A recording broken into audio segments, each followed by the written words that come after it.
2 new cases in Victoria overnight. I believe I've just been handed this update on the Victorian COVID cases. No deaths, 2 new cases, so that good news continues. Andrew Clennell and Andrea Crothers with me. Andrea, this reinforces the call for an easing of restrictions. Just how far will the Victorian government go? Will they go anywhere near where the federal government wants them to be? Yeah, and Kieran, just on those cases, that means we've now had 6 cases in the last 3 days. Melbourne's 14-day rolling average is down to 7.5, regional Victoria's 0.5. But the real concern, of course, is those mystery cases, so that stays at 15. Now, today, many people here in Melbourne are frustrated, fed up, fatigued. They just want to see some hope today that they will finally start to get back on with things. Some businesses say they'll actually continue to revolt and actually open their doors regardless of what occurs today. The latest we saw was that barber shop in one of Melbourne's southeastern suburbs yesterday, which opened its doors to start giving everyone haircuts, although it did cop a $10,000 fine in the process. But let's take a listen to some people on the ground here today, what's on the top of their wish list. I just hope that they get the 5 kilometre out of the way. That'd be handy. Get retailers back up and running, purely because I think everyone's doing it tough, and we've been seeing how tough it is around here.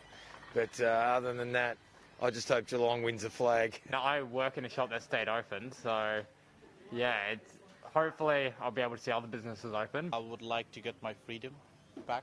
To see everything's over and we're back to normal. If we can maintain a social distance and the mask, I don't see any reason why not we can live something more. Just for hospital to get back on track, because everyone really misses going out for brunch, I find.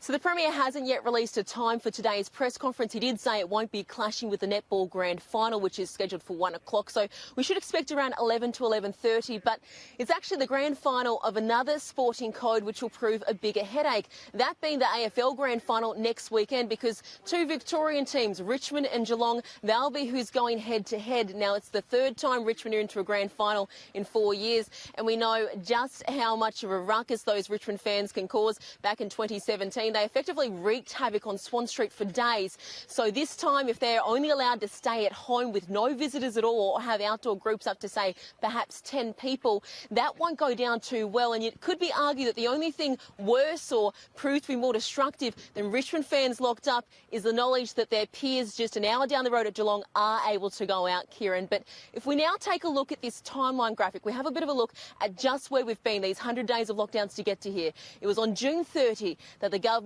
announced that all international flights would be diverted. They set up that hotel quarantine scheme. This was after those massive outbreaks at the hotels which sparked this second wave. The cases began to rapidly rise. July 4, 9 public housing towers, 3,000 residents. They were sent into a hard lockdown. Just a few days later, it was announced that Melbourne and Mitchell Shire would be going into stage 3 from Wednesday, July 8. And then a month after that, a New Zealand-style stage 4 lockdown, which is where we've been. We've seen it extended, of course, and August 5 was when we had that peak of cases, 725 cases. It's hard to believe that we got that high and have now come to where we have been. And now, finally, after a number of revised roadmaps, we are today again hoping for some glimmer of hope that there will be some restrictions eased today, Kieran.